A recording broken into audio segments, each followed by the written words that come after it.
Thomas Edison gave us the electric light bulb and is remembered as one of the greatest inventors of all time. Without Thomas Edison, we wouldn't even recognize the world as we see it today. Every time we turn on a light switch or an electric motor, we see the fingerprints of his innovation.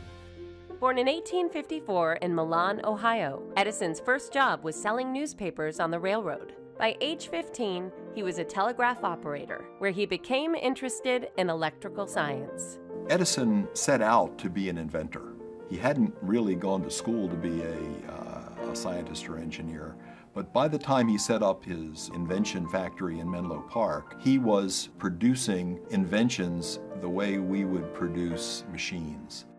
Edison's first invention to sell was an improved stock ticker, which was a huge success. With his proceeds, Edison created a research laboratory at Menlo Park, New Jersey in 1876. The Menlo Park laboratory that Edison set up was the first of its kind.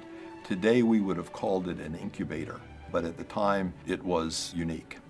In 1880, Edison came upon a really practical incandescent bulb using a carbon filament, and also an electrical generating system to distribute the electricity to these light bulbs, which fundamentally changed the way that we live.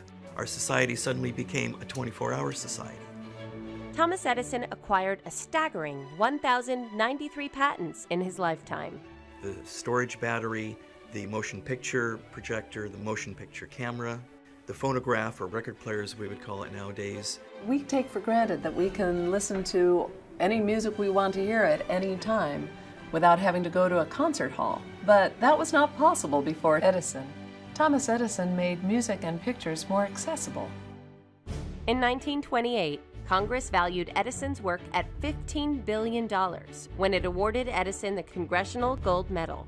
When Edison died in 1931 at the age of 84, his estate was only worth $12 million due to decades of defending his patents in court and the Great Depression. Most of Thomas Edison's research was not to understand why something behaved the way it did, but try to understand how to make it better. Edison said that genius is 1% inspiration and 99% perspiration, and I think we could all learn from that.